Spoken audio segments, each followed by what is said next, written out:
Sa nakapanood ng huli kong video, patawarin niyo naman ako sa kadahilan ng hindi ko natanggal ang audio habang ine-edit ko kasi yon on the way ako sa airport at talagang hindi ko na napansin. Pero itong kwento ko ngayon, for sure okay na. Pero bago ko simula, hayaan niyo muna magpakilala. Ako nga pala si Mr.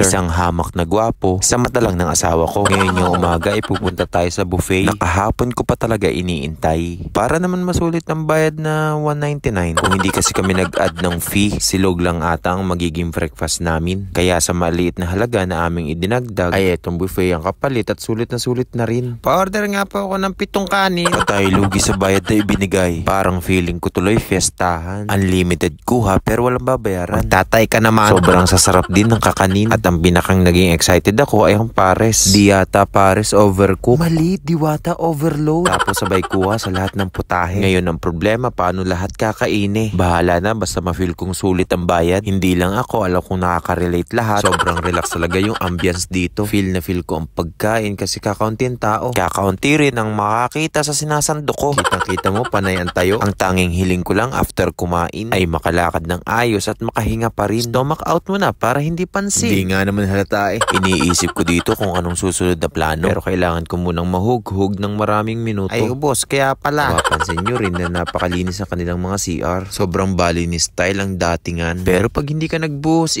pares din ng amo yan. Amin palang napag-alaman na dito yung sikat na malaking pinto ng Sintay. At agad naming tinungo at nagpictorial. Para may commercial. Mabibisita nyo yung page nila. Itong malaking pinto ay inyong makikita na marami nagpapapicture kasi sikat talaga.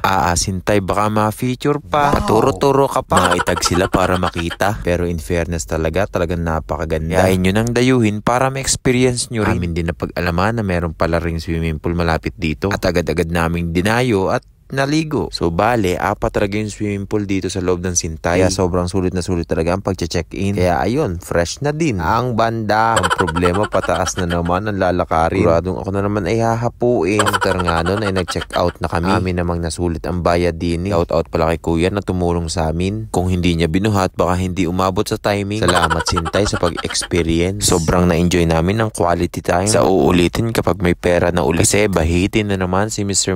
Di na nga nagtagal ay nakarating na kami dito sa aming bahay. Ligtas, kaya salamat sa taas. Pati na rin sa mga blessing na aming nararanas. Thank you G, the best ka talaga. After nga pala nun ay nagdiretso kami sa aming ninong at ninang para dumalaw at makalibre na rin ng merienda. Ang aking ninang na kapatid ng aking ina na sobrang laking sakripisyo nung nag-aaral at nagtatrabaho pa. Salamat rin ninong sa paggabay nung time na nakatira pa sa inyong bahay. At dahil nga umulan, maputik si Monty kaya hinaplusan ng kaunti para good shot sa daddy. Salamat ulit sa muling pagsama at magkita-kita sa susunod na mga kabanata. Bonus na ulit kung ifa-follow mo pa. Hanggang dito na lang. Paalam. Shoo!